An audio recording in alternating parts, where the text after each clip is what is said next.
Bonjour, rise and shine, everyone. Welcome to Sunrise. Jason and Alicia here with you. Of course, Olympic fever is taking over everyone right now. Yes. So close to things kicking off. We're going to be fluent in French by the end of the Olympics. Oui. Oui, Jean. Bonjour, ça va? What? Anyway, I already gave up the French thing, so I'll stop there. Princeton, 0.5. We got some visibility problems. That means we got a little patchy fog. Now, it's mainly patchy. Like I said, Princeton, the one spot. I did see a little fog, very isolated foggy spots here in the metro, and then a little thicker as you go down towards Burnsville. You can see that Burnsville spot south on 35. Watch out for a little more dense fog there. So you can kind of see the haze. You can actually see that right there on the golf course. Little fog hanging out. 62, cooling down. Great start, 59-degree dew point. How about some 50s to the north? St. Cloud at 53, waking up to a crisp morning. This is probably our last cooler morning, and then we'll start to see things warm up tomorrow. So temperatures today, 60s in the morning, back to the low 80s today. Perfect sunshine and spectacular day with a nice southeast wind. We'll take a look at that warm up and storms in the forecast in a bit. Cece? Hey, happy Thursday. Starting off with a live look at 94 here at Snelling Avenue. Really beautiful look. You can see Allianz there. You can see traffic picking up in that area. Taking a look at some drive times along 94 between Minneapolis and St. Paul. Whether you're traveling eastbound or westbound, should take you just under 10 minutes to get to either city. Taking a look at the big map here, that 5:30 slowing I was seeing has started to slow down here. That rush not happening anymore, so this would be a great time to head out the door.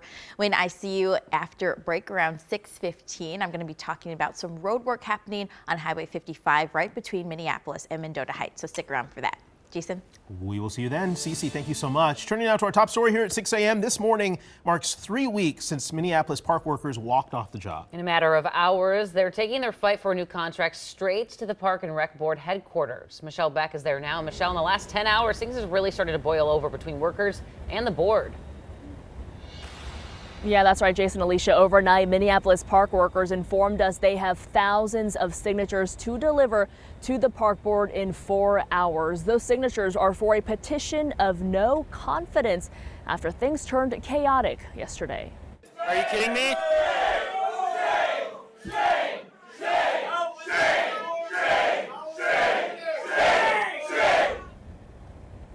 Yeah, you heard it there. Shame is what they're shouting only about 8 minutes into the board meeting when commissioners blocked a resolution to pursue a prompt settlement. Workers are now 3 weeks on strike, and you'll notice they still have their picket signs in hand. The union representing the workers say the holdup is with the board and contract language, which to them, quote, will significantly erode workers' rights and working conditions.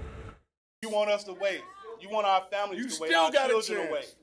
Look, you got a job to do, and if you don't want to do it because you don't want to offend the handful of your bargaining team and hurt their feelings by undercutting their sense of professionalism when you are facing the hundreds of your employees on strike whose professionalism, right, has been called into question, I don't know what to say. I would like to say that I'm trying to get people back to the table. And that voice you just heard from right there was from Commissioner Billy Menz, who actually voted in favor of that resolution, but tensions remained high throughout the entire board meeting. We'll hear more from their exchange coming up in the next 30 minutes. Guys. All right, Michelle Beck reporting live. We'll check back soon. Thank you. Right now, we are checking in on how things are looking and shaping up at MSP Airport. Of course, it's been a pretty chaotic few days. According to Delta's CEO, the airline should be back to normal this morning after nearly a week of canceled flights and delays. So let's check in with Audrey Russo, who's live at the airport. And Audrey, you've seen what it's been like for the past few days. You've been talking with travelers. Are things finally getting back on track here?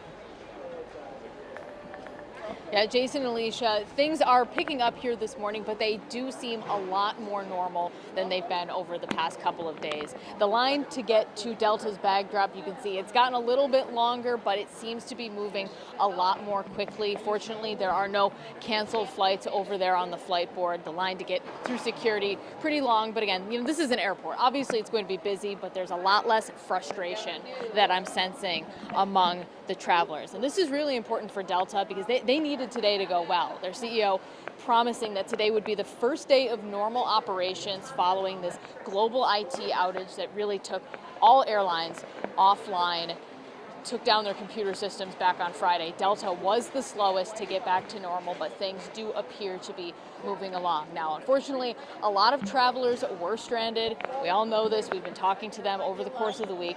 Delta is offering a lot of gestures in order to make people whole after they had to spend money on hotels, Ubers, stranded in whatever airport they were stuck at. Coming up in the next 30 minutes, I'll have more details on exactly what some of those offerings from Delta are and how you can get a hold of them. Some you have to apply for, others will be issued automatically. So I'll have those details coming up at 6:30. Jason, Finally, Alicia. some relief for sure. Audrey Russo reporting live from MSP.